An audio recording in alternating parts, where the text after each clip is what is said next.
Nathan King, a foster teen in Oregon, felt worthless after failing math and losing his track team spot. A coach's encouragement and a part-time job sparked his turnaround, leading him to reclaim his place on the team and aim for a college future. Hi everyone, welcome to Life Unveiled. Let's get started. Nathan King sat on the bleachers of his high school track field in Portland, Oregon, watching his teammates sprint past, their laughter echoing in the crisp fall air. At 15, he was a sophomore at Lincoln High, a tall, wiry kid with a mop of blonde hair and a guarded smile.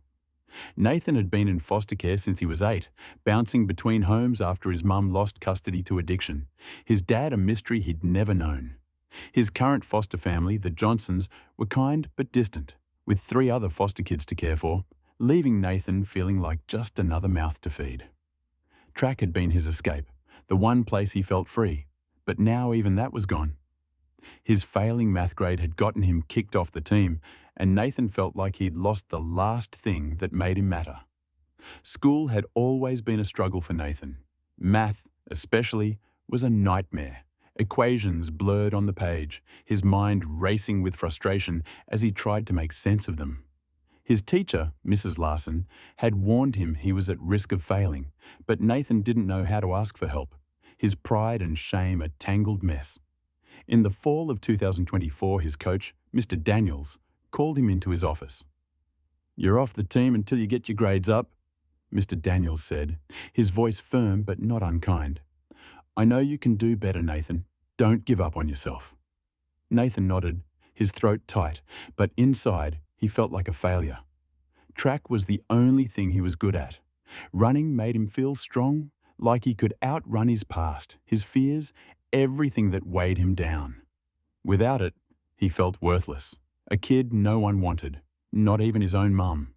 Nathan's foster mum, Mrs. Johnson, tried to help, offering to sit with him while he studied. But Nathan brushed her off, retreating to his room to stare at his math book, the numbers mocking him. He stopped going to practice, stopped talking to his teammates, and started skipping classes, his grades slipping even further. One day, after cutting math class, he ran into Mr. Daniels in the hallway. The coach's eyes softened as he looked at Nathan, his track uniform replaced with a baggy hoodie, his shoulders slumped. "I'm not giving up on you, kid," Mr. Daniels said, his voice steady.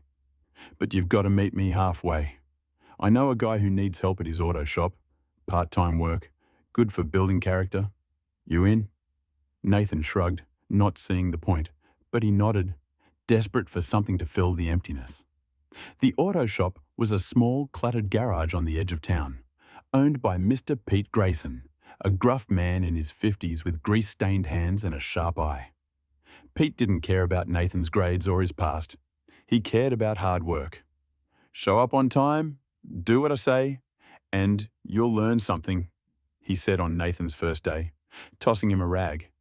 Nathan started simple, sweeping floors, organizing tools. But soon, Pete taught him how to change oil, replace brakes, and fix a carburetor.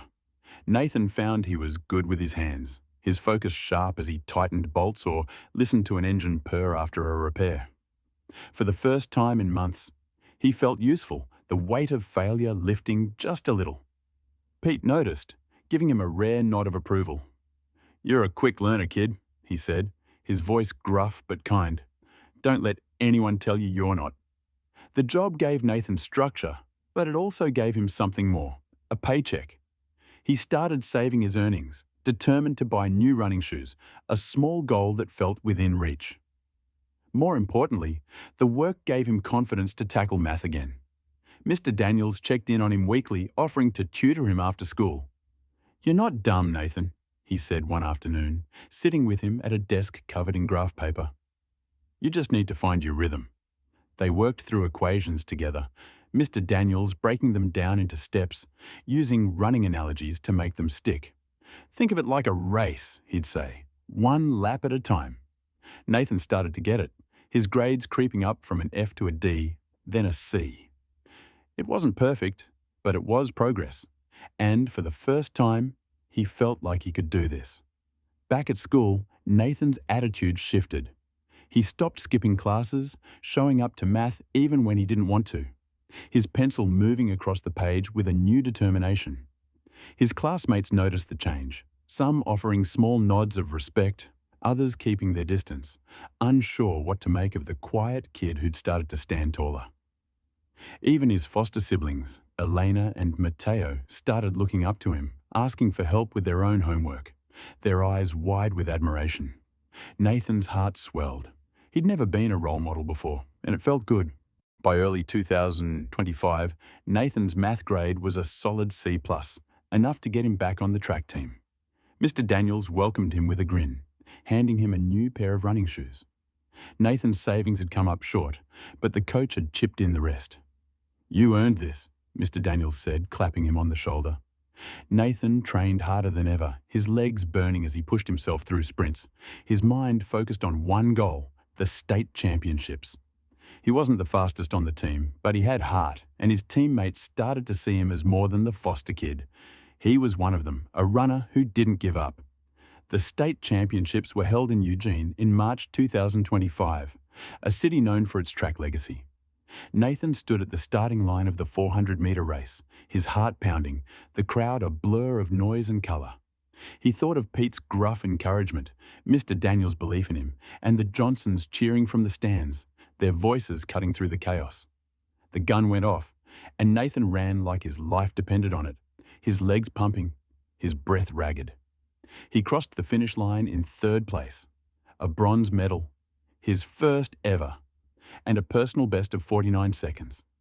His team erupted in cheers, lifting him onto their shoulders, and Nathan laughed, tears mixing with sweat as he held the medal high, the weight of it a symbol of everything he'd overcome. Nathan's win was just the beginning. His success at the championships caught the eye of a college scout who told him he could qualify for a partial track scholarship to Oregon State University if he kept his grades up through his junior and senior years. Nathan doubled down, working with Mr. Daniels to get his math grade to a B by the end of his sophomore year. He kept his job at Pete's shop, saving for his future, and started mentoring younger foster kids at his school, sharing his journey to show them they weren't defined by their past. Pete became a father figure, inviting Nathan to his house for holidays, the first family celebrations Nathan had felt part of in years. The Johnsons, too, grew closer to him, their home becoming a real home, filled with laughter and support. Nathan is now a junior at Lincoln High, a leader on the track team, his name on the school's record board, his confidence a quiet strength. He's on track to graduate with a B average, his scholarship within reach, and a dream to study automotive engineering, inspired by his time with Pete. He's turned his failures into fuel, proving that a kid from foster care can rise above with the right people in his corner and a heart that refuses to quit. Nathan's journey has become a source of hope at Lincoln High, showing foster kids and struggling students they can overcome setbacks. He's on his way to Oregon State, where he'll study engineering, his path a reminder that hard work and support can lead to a future worth running toward. If you enjoyed this story, drop a like and subscribe for more tales like this. Hit the bell, and we'll catch you in the next one.